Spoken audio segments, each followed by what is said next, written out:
and welcome back, everyone. Welcome back to something a little bit different, something special. We just wrapped up with the Pickasaur Cup matches, but now we have returned with some Duckling viewer replays, and we have some very special replays submitted by Prome.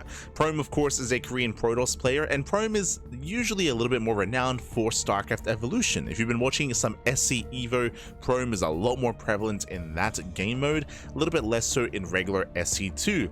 But Prome did have a very surprising series against Dongre-gu a couple of months ago. This was back in May, back in the end of May, beginning of June. This was during the Esports World Cup EWC Korean qualifiers, and I remember at the time, like, I was casting the qualifier live, but we didn't get to cover the series, and the crazy result came in, very shocking, and I don't think anyone was casting it at the time. But now, a couple of months later, I do remember reaching out to Prome a long time ago, but he eventually did pop up and did actually redeem the replays. Let's go. So I'm ready. I'm excited. I don't really know what to expect. Let's go. Let's jump in. Let us jump in, as game one is going to be on ley lines. Oh boy, as we have a full best of 3 ahead of us. And spawning in the top right hand corner of ley lines, we have the South Korean Zerg player. We have the red Zerg. It is Dongre-gu DRG. And spawning in the bottom left hand corner, we have the South Korean Protoss player. We have the pink Protoss. It is Prome. Here we go again. Prome, he's one of, like, the, do I say next generation of players in Korea? Kind of. I mean, there's a set of players that are just below the pro level. Players like Prome, players like Quanta, players like Honmono, 3Point, Luna C, Stephen Curry, Rebellion. They all come to mind. I would have said that Percival was alongside them, but I think we would all agree, especially in recent times, I would say that Percival has broken out. Like, he's broken free from that group, and I would say that Percival has, at this point, made himself a lot more of a stable kind of entity amongst the Koreans, just because of his better and better results and his stronger showings in recent tournaments. Like, Percival, he showed up in skill very quickly and very heavily this year. It's impressive to see the growth of Percival. I would say that the others, like Prome, like Quanta, like 3Point, like Homono, they're still kind of getting to that point. They're still, like, leveling up in their own way. But again, as I mentioned, like, Prome, he is a little more active and a little more prevalent over in StarCraft Evolution, more so than StarCraft 2. So I haven't really seen much of Prome in SC2, so I don't really know what to expect from him here. We'll see. For now, going for a standard opener. We'll see if he plays standard. We'll see if he has something more quirky. I do know that he is very fond of mixing in some Rebellion builds. Rebellion, he has some cheeky builds where he goes into, like, Tempest rushes or Mothership rushes or some more quirky styles here and there. Meanwhile, DRG, it's been a while. It's been quite some time since we last casted Dongre-gu. Again, as I mentioned in the lead up to this, he's one of those players that did silently retire at the start of the year. So DRG, he has been playing in less and less. The only things that he's really played in have been GSL qualifiers and EWC qualifiers. That's kind of it.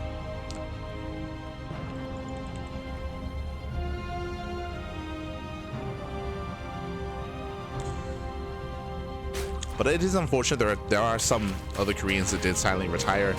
Players like DRG, players like Stats, right? Stats, he was at Katowice last year. But again, like, during the off-season of EWC, during the EPT off-season, I should say, like, Stats, he also silently retired. Trap, he also silently retired at the beginning of the year as well. Trap is a little bit different. If you remember, Trap, he was actually playing a lot in January and in February, but coming into March, he kind of fizzled out and he disappeared. That's because Trap, he's a pappy. He's a pappy. I think he has a baby girl. I'm not entirely certain if it's a baby girl or baby boy, but Trap is now a father, started a family. So if you're curious where Trap went, that's where he went. Has a family.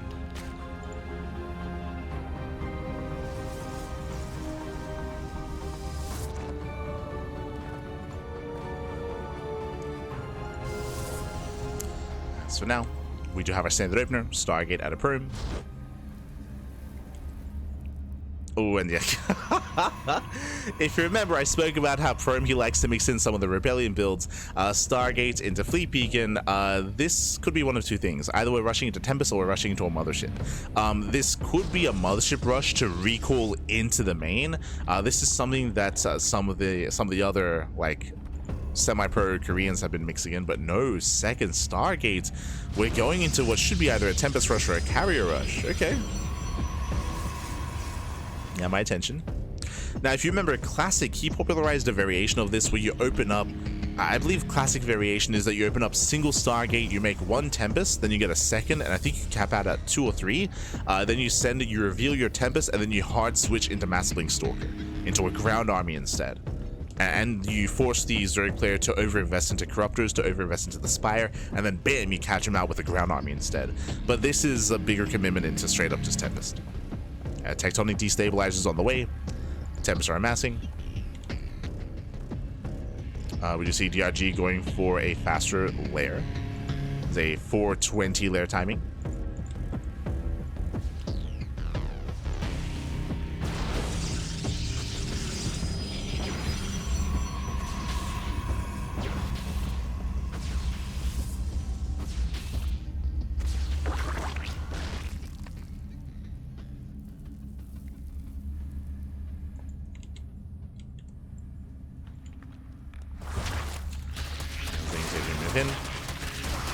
They move in, they get us around, they do catch out one of the Adepts.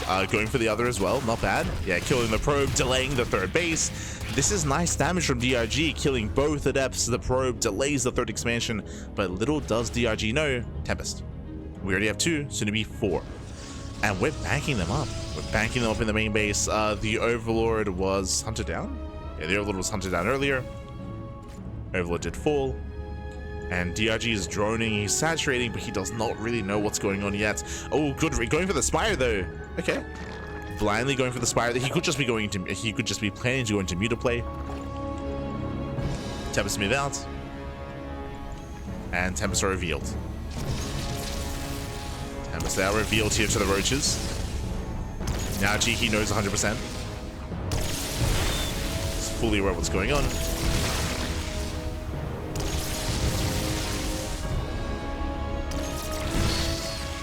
Catching out the Roaches, and we're going for it. But this was a really big investment.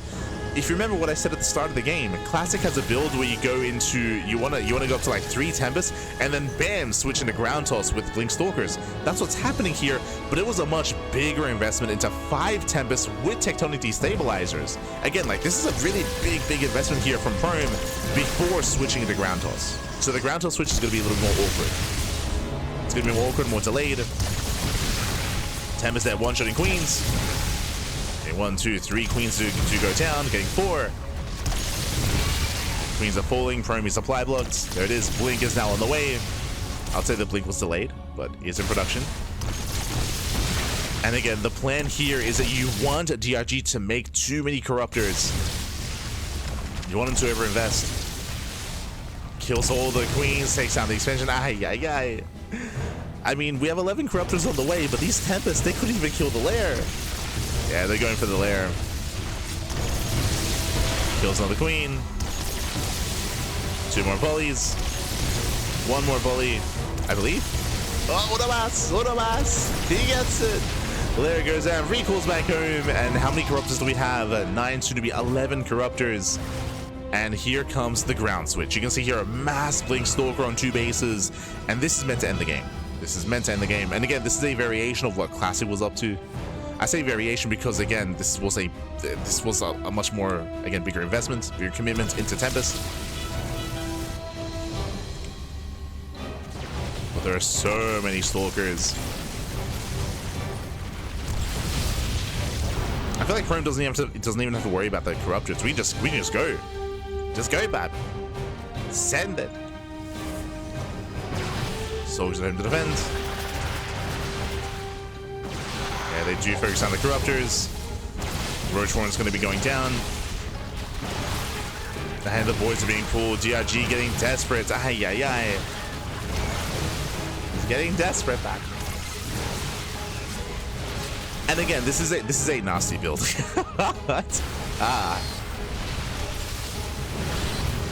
Aye, aye, aye. As with that, so the roaches go down, the ravagers go down. And DRG, he lost his roach one. He can't make any more roaches. GG gets called, cannot produce any roaches, and Prome will take a 1-0 lead. GG. GG, well played. Again, we have the Rebellion builds coming out with the double Stargate, Mass Tempest, getting into 5 Tempest, then switching into 2-base Stalker all-in. Very aggressive, very cheeky. Again, the goal there is to deny vision, to make sure the Zerg player does not know what you're making behind it. But because there are so many Tempests, because we build up to 5 Tempests, like there's a greater reason, the greater rationale for the Zerg player to actually invest quite heavily into Corruptors there, and less so into a ground army. Just because there are so many Tempests with this variation of the build, I should say. So GG. GG, well played. Unfortunately, DRG, he did not realize what was going on until it was too late, and with that, Prome takes a lead. Let's go. Does take a lead in the series, and now we're going to be loading into game 2, going to be loading into Tokamak. Feels like this build is impossible to beat a Zerg without Scout. Kind of. So you can beat it without a Scout if you read your opponent and if you just make the assumption that it's going to be a ground switch. This is something that happened like 2 years ago. If you remember, Classic was popularizing this build back in the Alcyone map pool. Again, this was around 2 years ago, like November GSL of 2024, I want to say. But because he was doing it so often, and because it was so prevalent, basically, whenever Tempest were revealed and a Tempest Rush was revealed in the Korean scene, Korean Zerg players would just assume that you're going into a ground switch behind it. Like, they would just make that assumption, even without scouting. So you can like that can be in the back of your mind as well. But it's been a long time since that build has kind of been prevalent. So yeah, it's something that that can catch you off guard, 100%. Here we go. Here we go. We're now getting into game number 2 and spawning in the bottom left-hand corner of Tokamak. We have the South Korean Zerg player. We have the Red Zerg down in the series. We'll see if you can bounce back and make a series out of this. It is a DRG. And spawning in the top right-hand corner, we have his opponent. We have the pink Protoss player, the pink Protoss himself from South Korea, leading the series 1-0. It is a Prome.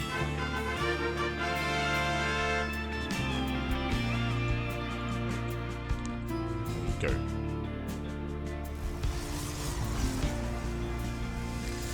But yeah, back when that kind of style was more prevalent, Zerg players would make minimal Corruptors, rely a little bit more on making more Queens, and then focusing on a Roach-based army, right, to have a ground force to work with. They'd go up to like maybe like 5 Corruptors, build up the Queen count, get spores, and build up your Roaches. And your Roaches can also support, because then you can morph in Ravagers as well, right? You can morph in like 5 Ravagers and have them help support against the Tempest.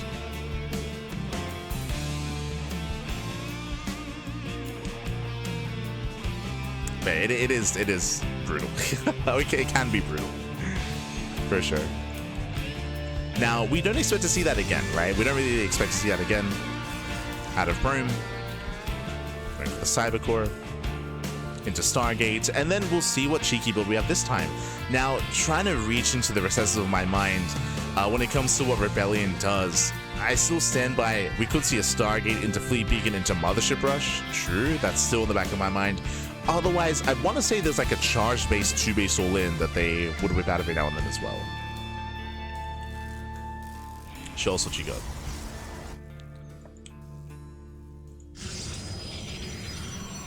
There's the Stargate. For now, Stargate opener. 3rd base not being taken for DRG. That's why I made 5 Tempests. Once they're out, know what the Zerg does. Yeah, that's true. Like, that's... Like, the difference is that when Classic would do this, he would stop it around like 2 or 3 Tempests to force the overreaction. And then go for a faster switch into ground. But yeah, getting up to 5 is brutal. Because he was one-shotting Queens, remember? Like, that was crazy. One-shotting all the Queens.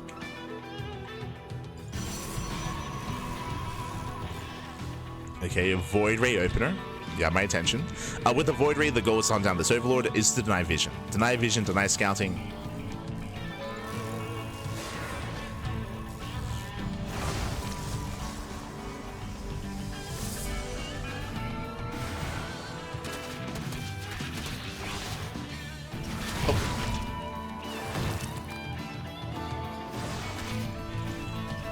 Void Ray's on the way. DRG making a massive surge of Lings behind this. Void Ray wants to get into Fleet Beacon though. Okay.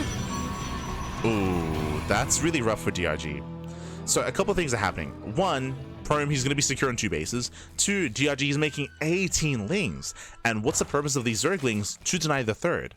The problem though is because we're going for this Fleet Beacon, into Fast Forge, there is no third base. So these Lings could have been drones. This is a big investment from DRG, which should not pay off. Meanwhile, the Fast Forge, in my mind, this looks like the classic build.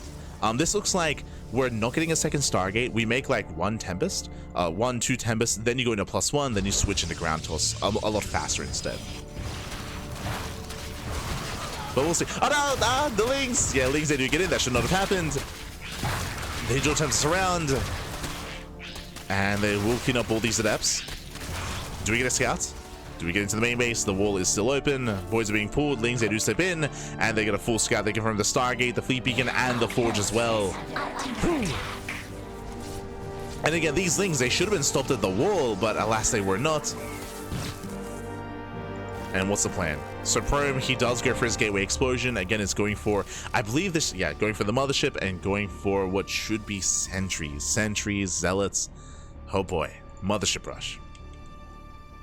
Now, if you remember, what does a Mothership Rush mean? It means recall into the main. You recall into the main base with your ground army.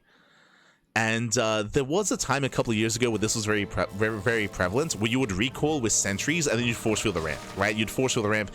What was the name of the map? Oh god, it was before the Alcyone map pool, like 2022-ish era of StarCraft. 22, 23, like around then. This style was much more prevalent. Well, this build was much more prevalent.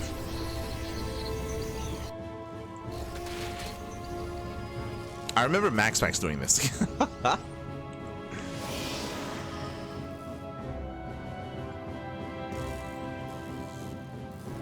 As the Mothership is soon to arrive, we're building up the army. Now, a couple of things here.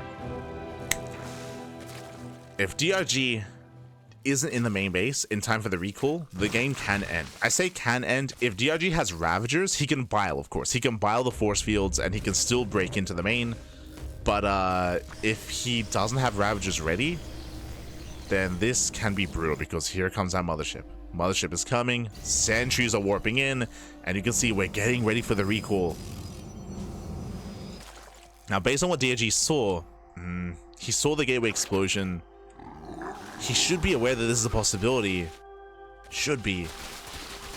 But I don't see any Ravagers. Oh boy. Yeah, no Ravagers here. Here comes the Mothership. Ah, god, not again. I'm getting like PTSD from 2022. It's happening. Oh no. We're getting ready. Just warping in a couple of extra Stalkers. There it is. +1 is done.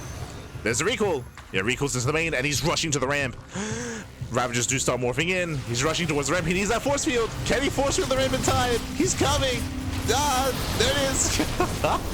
Mass Ravager morphing in. Cashing out all the Queens. Yeah, Queens go down. DRG, he's locked out of his main. There's the first mile. But he's pushing up a ramp into a concave. Yeah, force fields continue. DRG trying to force his way through. He's getting in. Oh, he's trying to at least. Slow zone on the ramp as well. Oof. Oh, God. There's a changeling. The change is not helping. The slow zones on the ramp. Still more force fields, catching up more roaches. And you can see here the probe ride. We're going for the slow warp. His Nexus. Oh, he's clowning. Warping into the main base with the pylon. He recalled the probe. And with that probe, he will stay out of control. He will take it. Yeah, DRG, unfortunately, he did not read the Mothership coming into his main base. There was nothing to scout the Mothership either. And again, here come the warp-ins directly into the main.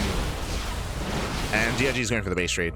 At this point, he's going for the... But it's just so late. It's such a late base trade for DRG. Such a late realization.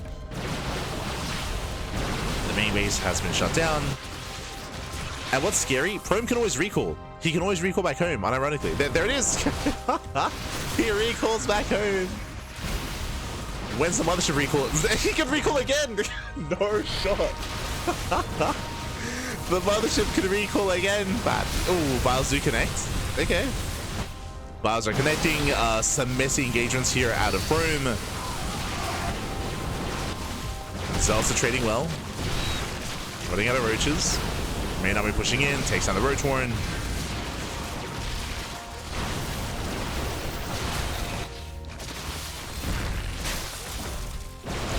Prome, he still has a standing army. An army that DRG can never fight. Getting into the main. I mean, he's killing a lot of probes, true. Killing a lot of workers. DRG making the best out of this situation. Does reset the mineral line. Up! Was targeting the hatchery. The move command! Yeah, some brutal movement there, though. Yeah, a bit of miscontrol. Does move command in. The army takes a lot of hits. Prome down to 4 probes.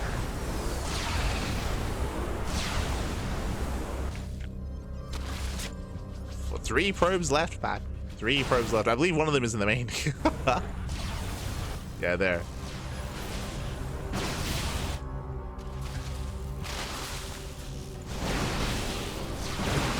It's from he's hunting down more bases.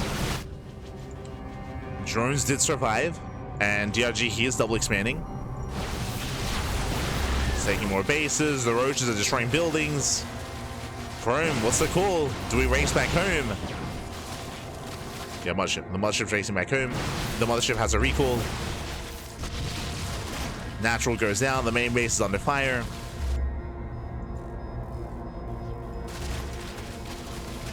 And Prome should soon be recalling. I mean, technically, the mothership will kill everything by itself. Nothing shoots up, right? Like, nothing shoots up. Oh, no, Prome, he finds it. Yeah, he finds the base. He finds the mineral line. All the drones are here. No. Ooh, gets force fielded in. One drone escapes. Get out of here. Drone gets out. I believe there's still some workers left over here in the center as well.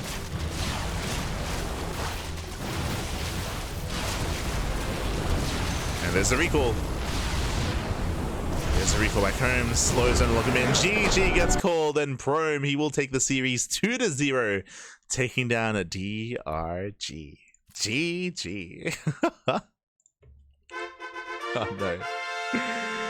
Prome, you're an animal, Pop. You're an animal. GG, well played. 2 very hyper-specific builds back-to-back. In game 1, we saw the double Stargate Tempest Rush into a 2-base Blink Stalker all-in.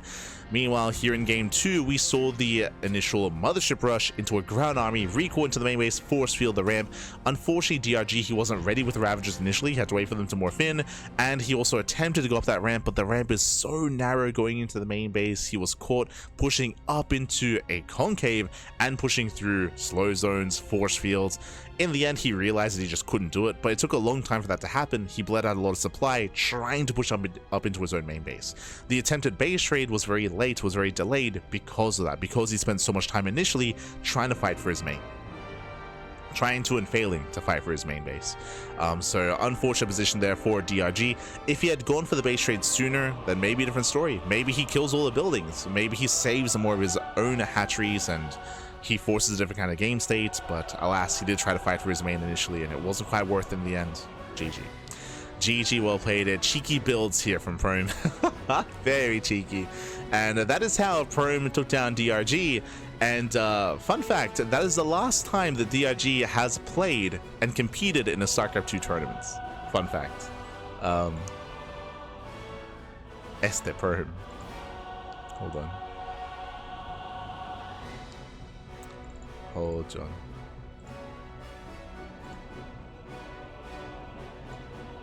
Bam. So you can see here, this is DRG's Wikipedia page, and these are the last matches he played. This is here, May 31st. Can I zoom in? Yeah, May 31st. EWC Korean qualifier here, May 31st. What's that? DRG versus Prome. that is the last time that DRG competed in StarCraft 2 was a couple of months ago when he did lose to Prome. Smurge, might be Smurge. But as I was saying before, this year, like DRG, he's only really played, as you can see, in the GSL qualifiers and in EWC qualifiers. So just in the qualifiers. He hasn't really been active. You can see actually for this is the entirety of 2025 for DRG. It is GSL Season 1, GSL Season 2, and EWC qualifier. There was one invitational here where DRG was invited into Super 7 where he played against SOS. But yeah, DRG, he's again basically silently retired, which is a bit of a shame. Like DRG, big fan, you know, much love to DRG. He's been around for a very, very long time. But nowadays, as you can see, he only really plays in qualifiers just to, like, you know, jump in and to hang out. But GG, well played. Much love to DRG, and I'm hoping that we get to see more of him. I'm hoping that that is not the last series that he plays and competes in StarCraft 2. Hoping that isn't the case. As of right now, that's how it stands. Prome ended that guy's career. I mean, maybe that's the thing. Like, I hope that's not the case. I hope that that DRG comes back to us. I hope that isn't the straw that broke the camel's back for Dongmeigu. Smurge, Pappy Smurge. I see Matt in the chat. What did I just witness? Oh no, Matt, look away, Pappy, look away. Oh no. Fields Protoss, man. Fields Protoss. But with that, thanks for watching. Thanks for tuning in. Again, these were replays redeemed by Prome himself. Prome did drop by in the chat, did redeem those replays. I'm sure he just wanted someone to cover those matches, and I see now why. I see why he wanted those games to be casted. But with that, shout out to Prome for claiming that series, and congratulations to Solar for winning Picasso Cup as well. As you can see, our schedule this week was a little bit lighter, just because we were live once a day instead of twice a day. This upcoming week, we should have a bit of a more intense schedule. Tomorrow is going to be Wardy TV Monday, true. So we have Wardy TV Monday tomorrow.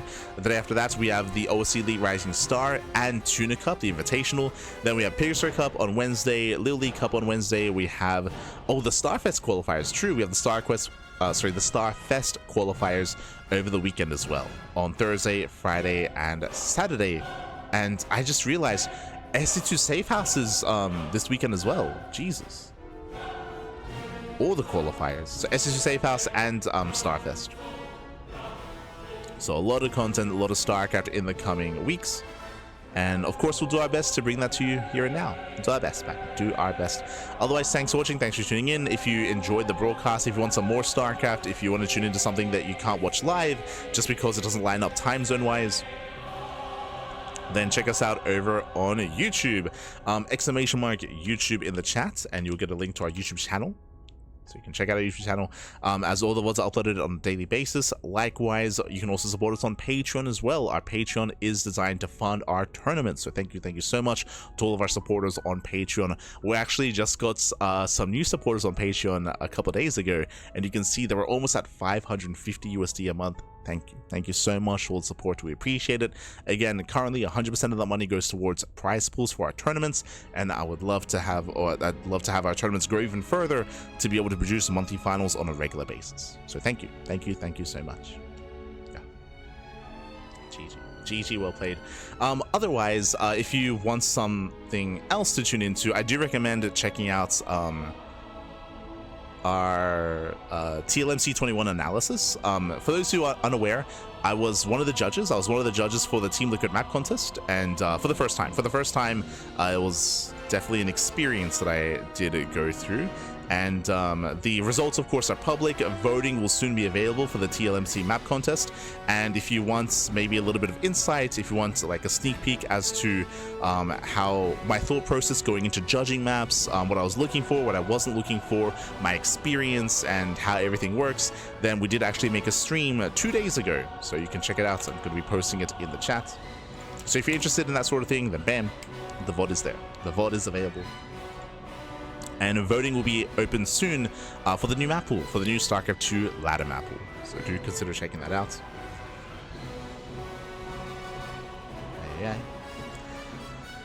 Otherwise, thanks for watching. Thanks for the support. We do appreciate it. And we'll see you guys tomorrow in less than 24 hours for the Wardy TV Monday. Thanks for watching. Thanks for watching. We'll see you next time. Hasta luego. Ciao, papi, ciao. Hasta luego.